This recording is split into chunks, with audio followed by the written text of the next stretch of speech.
This week on Willful, Andrew Dobson, the editor-in-chief of DobberNationLoves.com, a food, luxury, travel, and arts and entertainment blog now in its 9th year.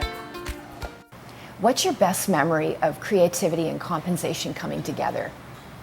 My favorite brand relationship is with DK Books, with Penguin Random House, and they are an excellent travel guide company. They are right in there in terms of working with the kind of set of travel that I work with and write for, the luxury travel person who loves authentic travel. They love going to top restaurants, finding the greatest hotels, and really using their guide on the road when they're flipping through museums to learn more when they're there.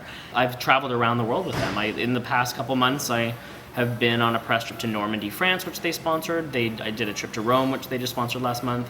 I've been to Rio de Janeiro 2 months ago. They sponsored that city guide. I'm going to New York next month.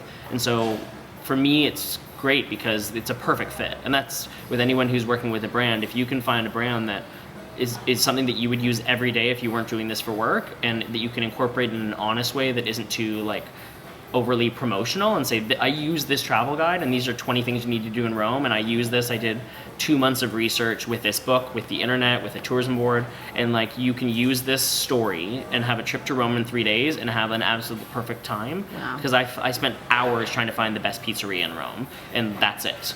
And so, that for me, that's what I would write that regardless with the book or not, with the company in support of me. So it's just great when they support me and see how I can storytell about their brand and how I use it in a real way. As an entrepreneur, has one of your goals been to change the culture of free on the internet?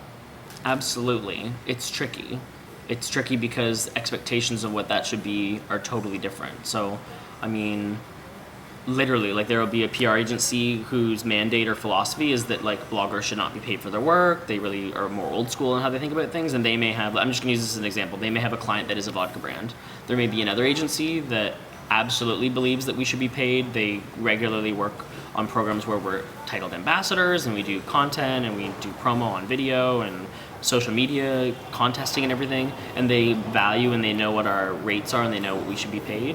And what we think is fair. And so, if both agencies have a vodka brand that they're looking to promote, one of them is going to pay me to do my work, and the other one is will maybe send me a bottle of vodka to try to see if I like it. It's just the playing field is different, and it's the agencies that need to come up with better ways to be competitive when the things are shifting. And when I'm being paid, say, $4,000 to do X amount of work, and another brand wants me to do it all for free. It's you don't go to a dentist and one say, well, I really like that cleaning for free, and this one say, they're going to charge you. Right. Because in the artistic world, in our industry, it's you have to be really firm and believe in yourself to say, actually, no, that's not, I wouldn't spend 2 or 3 business days doing something for a brand. I don't own the brand. If I own the vodka company, I'd be happy to write about it, because I want to talk about why I love my own company, but I'm not going to do a bunch of work. But that at the same time, I really think editorial is important.